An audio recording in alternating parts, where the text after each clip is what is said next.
New Orleans Saints fans, I have been sitting here thinking about this team, and honestly, the uncertainty surrounding our defensive trench depth is keeping me up at night. Something just developed regarding a key player's return from injury that could completely shake up the rotation we all expected to see this summer.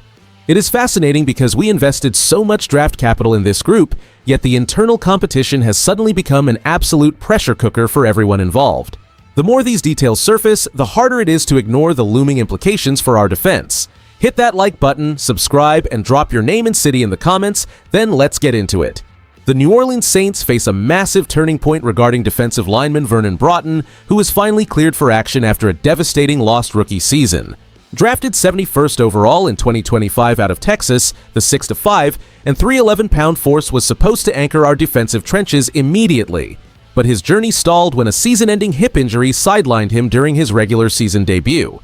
We invested heavily in his massive frame, expecting him to be a cornerstone of this team, so seeing him sidelined was a gut punch for a franchise desperate to improve upon that dismal 6'11" finish.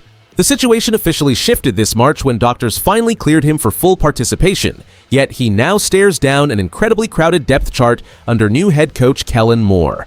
The front office clearly lost patience waiting for a breakthrough, doubling down by drafting Georgia tackle Christon Miller in the second round and executing a shrewd trade with the Raiders to acquire former first-round bust Tyree Wilson. This leaves Broughton fighting for scraps behind the legendary Cam Jordan in his final swan song. The emotional toll on us fans is palpable because we remember the hype surrounding his draft selection as the answer to our interior pressure problems. Now, he represents a major question mark in a room suddenly packed with high-end talent like Miller and the high-upside gamble of Wilson. The truth is that while Broughton remains a relentless athlete, the time he spent away from the field could permanently hinder his development, leaving us wondering if he can actually reclaim the momentum he lost. As we prepare for training camp under a new regime, the pressure is mounting for him to prove that the front office was right to invest in him. Who dat? We really need him to bounce back if we want to compete this year. And honestly, to understand where Vernon Broughton stands today, we have to look at the chain reaction caused by last year's disastrous defensive line health. When he went down with that season-ending hip injury in his debut, it forced the front office into a corner, eventually leading them to draft Christon Miller and trade for Tyree Wilson. This is a classic case of a team panicking after a high draft pick fails to contribute, mirroring the frustrating developmental arc we saw with Marcus Davenport years ago. Behind closed doors, Kellen Moore and the staff are likely terrified of another wasted third-round investment, which explains the aggressive pursuit of veteran depth like Davin Godchaux. They see Broughton as a luxury item they can no longer afford to wait on while they push for a playoff berth under a revamped offensive scheme. The reality is that management views the trenches as a volatile asset that requires constant reinvestment regardless of individual potential. Broughton is talented, but he is currently caught in a numbers game where his lack of pro experience makes him the odd man out. Historically, our roster has struggled to integrate players who lose their initial momentum to the trainer room, and the pressure is now on him to prove he is more than just a cautionary tale of bad timing. The bottom line here is that the organization has essentially moved on from relying on his breakout, putting his future in New Orleans on thin ice despite his physical gifts. Can he overcome the mental hurdles of such a significant injury to reclaim his spot, or will the arrival of Miller and Wilson relegate him to the practice squad? Who dat? Let us know your take on this rotation and whether Broughton has enough left in the tank to survive this competitive training camp battle. The bottom line here is that the defensive line depth chart has become the ultimate proving ground for Kellen Moore as we head into a pivotal campaign where simply hovering around mediocrity will not cut it. This matters right now because the front office is essentially gambling that a mix of high-ceiling youth and desperate reclamation projects can mask the aging decline of our pass rush. Adding Christon Miller and trading for Tyree Wilson creates an immediate logjam that pushes Vernon Broughton into a sink or swim scenario. Broughton must prove his hip is fully healed because the margin for error has evaporated with these roster maneuvers. This shift dictates our approach for the opening slate of games, particularly when we need to generate interior pressure against mobile quarterbacks who could otherwise dismantle our secondary. With Wilson needing to justify his acquisition and Miller entering the fray as a high draft pick, the rotation will be frantic and unforgiving. These changes impact our standing against division rivals like the Panthers and Falcons, because winning the trenches is non-negotiable for playoff contention in the NFC South. If Broughton cannot reclaim his form, we are looking at a unit that might struggle to close out tight games in the fourth quarter. This team needs a consistent pass rush to keep us in the hunt for a postseason berth, and the reality is that we are one injury away from being thin at a position that requires constant fresh legs. I truly believe that if this rotation finds its rhythm, we can disrupt the rhythm of elite offenses we face later in the year, but the clock is ticking for every single guy in that room. What are your thoughts on Broughton's progress and potential this season? Let us know in the comments below as we keep chanting Who Dat. The strongest argument for acquiring Tyree Wilson and prioritizing the trenches under coach Kellen Moore is that New Orleans is finally injecting raw, explosive potential into an aging defensive line room.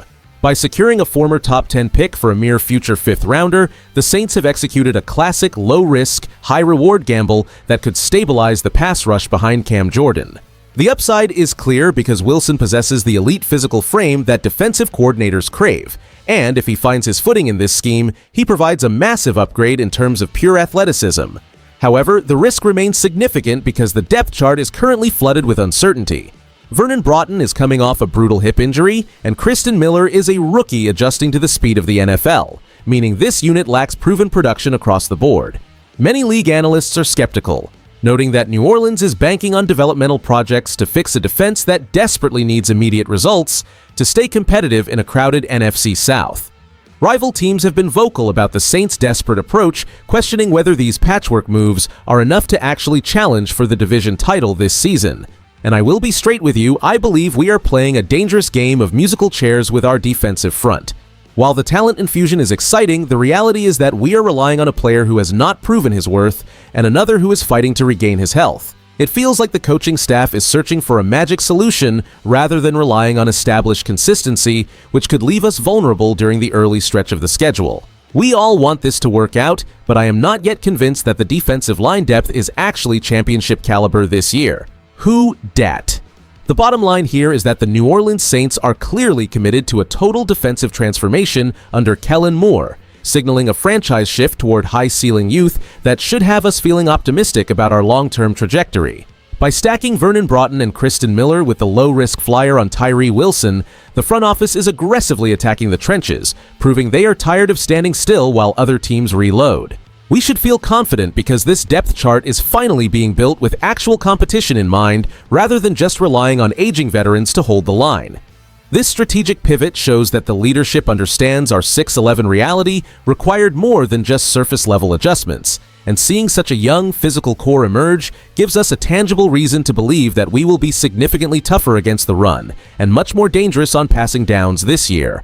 The truth is, these moves reflect a calculated effort to ensure that even if one player struggles, the collective unit possesses enough raw talent to maintain intensity throughout all 4 quarters. It is an exciting time to be a supporter of this team because we are finally seeing a clear, aggressive philosophy taking shape in the front office. With these roster changes shaking up the defensive front, do you believe that Tyree Wilson will finally realize his potential in a new scheme, or will our heavy investment in rookies like Broughton and Miller relegate him to a minor role? If you enjoyed the video, do not forget to like it and subscribe to the channel. Who Dat? I'll see you in the next one. Before you head out, make sure to comment your boldest season predictions below. We are tracking every take, and I cannot wait to discuss them with all of you later today.